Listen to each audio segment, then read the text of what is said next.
Okay, so it's time for another Pluot variety. That's up next.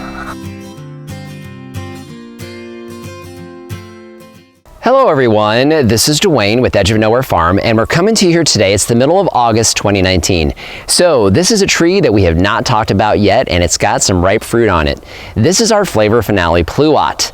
So Pluots, we've talked about these before. In fact, I'll link our Flavor Grenade Pluot video here so you can take a peek at one of our other varieties. And this is another variety of Pluot. So now one of the things that Lori and I try to do here on the farm is we try to have successive ripening. Essentially what that means is we try to get fruit out of our food forest every single month. And you know, because we're here in Arizona and we have citrus, we're able to do that pretty easily. But one of the things that we don't want to depend on is citrus for 6 months out of the year. So we really try to spread out our harvest of really edible fruit throughout the year. So one of the things we were looking at as we were designing the area that we're in now, which is our plum and pluot area, is how can we get plums, pluots, peaches, those types of things throughout as long a period as possible during the year. So one variety that we found was the Flavor Finale Pluot. So the Flavor Finale Pluot is the latest ripening pluot variety that Zager puts out. And Zager is who Dave Wilson uses for all their different types of trees and varieties. So the Flavor Finale is the last one on that ripening schedule as far as plums and pluots are concerned. So now here we are in August, give you an idea of temperature. So we're in the Phoenix area, and it's been 110, 115 pretty much straight every single day for the last month or so. We've had a few days drop below 105, but for the most part it's really, really hot. Right in the middle of summer, dog days of summer for us, and this tree is finally ripening up. So we're gonna take a look at the fruit in just a second, but let's talk more about the tree. Okay, so the tree itself, the tree we purchased from the Arizona Rare Fruit Growers. In fact, this is the only tree we've ever purchased from them. We purchased it as a bare root tree 3.5 years ago. So we put it in the ground in January of 2016. So the tree itself, you can see it's actually a little bit on the dwarfing side.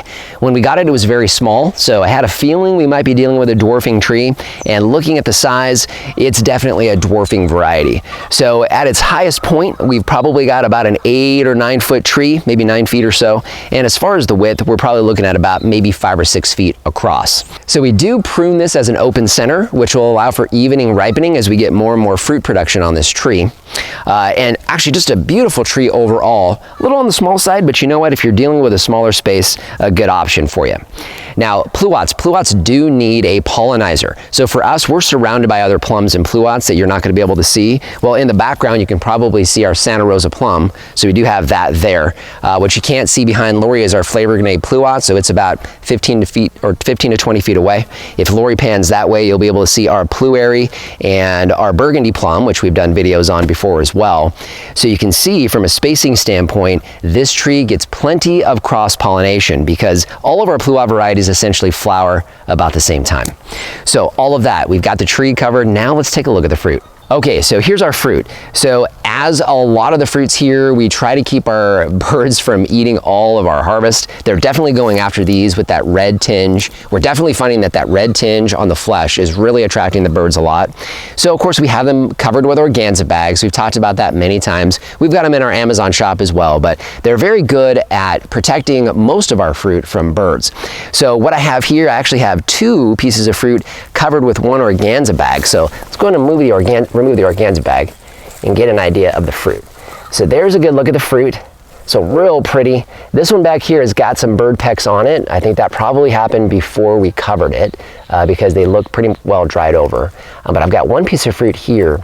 So let's go ahead and pick this one and take a look and see what it looks like. Okay, so here's the fruit. So as far as size, I would say that's probably about the size of a ping pong ball. We do find that our pluot and plums here in Arizona have a tendency to be a little bit on the small side. So I think if you're in more temperate climates like say California, you'd probably get a slightly larger fruit size. Feels pretty dense, so I'm thinking that it's not completely ripe. However, we are starting to see bird damage on these fruits, so we're gonna definitely do our harvest today. One nice part about plums and pluots, you can leave them out on the counter and they'll ripen up just perfectly for you.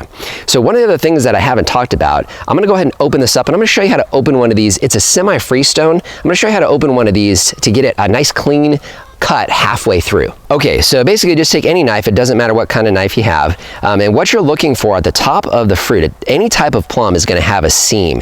So looking at the stem side here, if hopefully you can catch it on camera, but there's a real easy to see seam right here on the fruit. That's a great place to cut through. So I'm looking at that seam. I'm going to cut down until I hit the actual stone, the core in the middle, and then I'm just going to work my way around the fruit. Just like that, it puts a line all the way around the fruit, and then all you do is just twist. And there's the fruit. Oh my, and it looks beautiful. Okay, so here's a better shot of the fruit itself. Just a beautiful golden color in the flesh. You can really see the variations, how it's much riper here at the bottom of the fruit than it is up here at the top. So that's definitely where I'm gonna take my first bite out of these guys. I'm looking back at the skin, reminds me a lot of our blueberries. So all the talk about the fruit, you know what, let's see how this Flavor Finale Pluot tastes.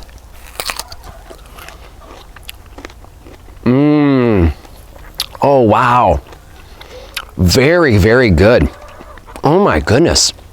Okay, you guys, this is just a really delicious piece of fruit. This fruit reminds me of our blueberries, but maybe not quite as sweet. But the flesh itself, oh my goodness, you know what?